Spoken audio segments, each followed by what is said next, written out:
बच्चों, आज हम बात करेंगे हिंदी आलोचना के बारे में।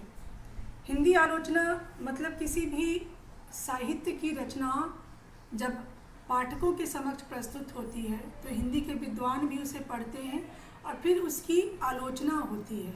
आलोचना का पक्ष हमेशा नकारात्मक नहीं होता है, बल्कि उसमें या उस कृति में, उस साहित्यिक रचना में अच्छी बातें क्या है, बुरी बातें क्या है, वो सारी चीज़ों को जब हम एक समग्र रूप में देखते हैं तो हिंदी आलोचना का उद्देश्य पूरा होता है।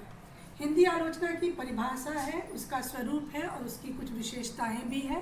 पहले हम बात करते हैं कि आलोचना का मतलब क्या होता है। आलोचना में 3 भाग हैं, आ, लोच और ना। आपने पढ़ा होगा उपसर्ग और प्रत्यय के बारे में। उपसर्ग शब्द के किसी मूल शब्द के आगे लगकर अर्थ बदलता है और प्रत्यय उस शब्द के बाद लगकर उसका अर्थ बदलता है। इस शब्द में उपसर्ग है आ और प्रत्यय है ना, और बीच में जो शब्द है, मूल शब्द, वो है लोच। लोचन एक शब्द आप जानते होंगे। लोचन मतलब होता है आँख, मतलब देखना। आलोचना मतलब किसी भी चीज़ को समग्र रूप में देखना। यानी मान लीजिए मैं एक उदाहरण देती हूँ, कामायनी, जो जयशंकर प्रसाद की कृति है।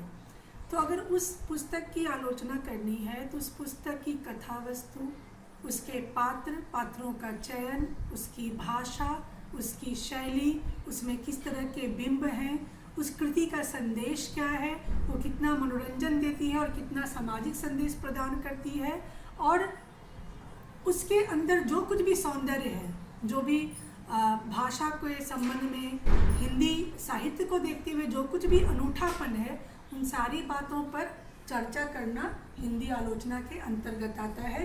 अंग्रेजी में इस शब्द को हम कहते हैं क्रिटिसिज्म। क्रिटिसिज्म का मतलब ही होता है अलग करके देखना, आखिर उसमें ऐसी क्या बात है जो दूसरे में नहीं है। उस दृष्टिकोण से किसी साहित्यिक रचना को देखना। ध्यान दीजिएगा, आलोचना का मतलब किसी लेखक या कवि या कवित्री का आलोचना नहीं, बल्कि उसकी कृति की आलोचना की जाती है। ये एक परंपरा है हिंदी साहित्य में।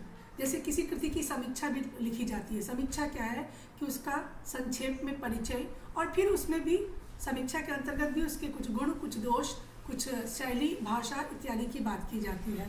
आलोचना में गुण और दोष दोनों को हम देखते हैं, सिर्फ बुरी बातों को ही नहीं बल्कि अच्छी बातों को भी।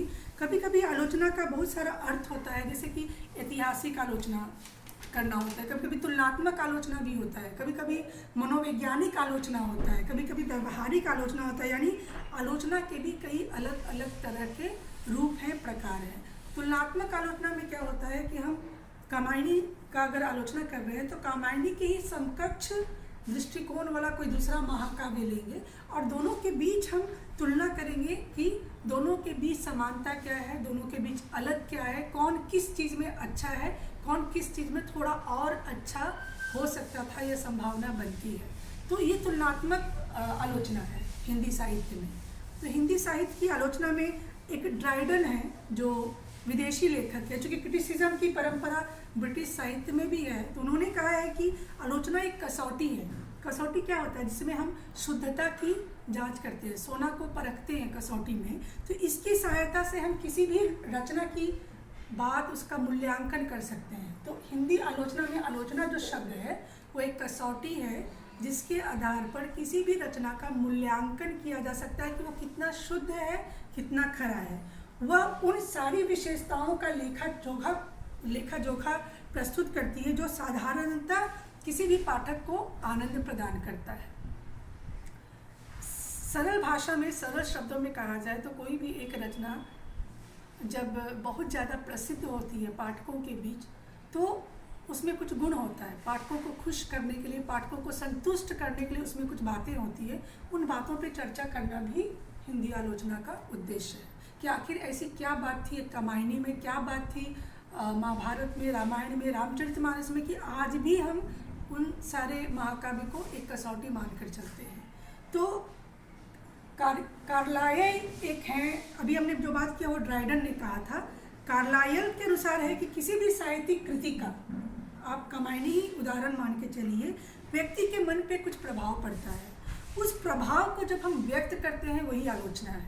आपने कामायनी पढ़ा, कमायनी पढ़ने से आपके मन में किस तरह का भावना आया, किस तरह का रस उद्वेलित हुआ, किस तरह की बात आई, किस तरह की समझ, सोच और संदेश आपको मिली कमायनी के पढ़ने के बाद, उस बात की जानकारी देना भी हिंदी आलोचना का उद्देश्य है। परिभाषा, स्वरूप और विशेषताओं पे चर्चा होगी।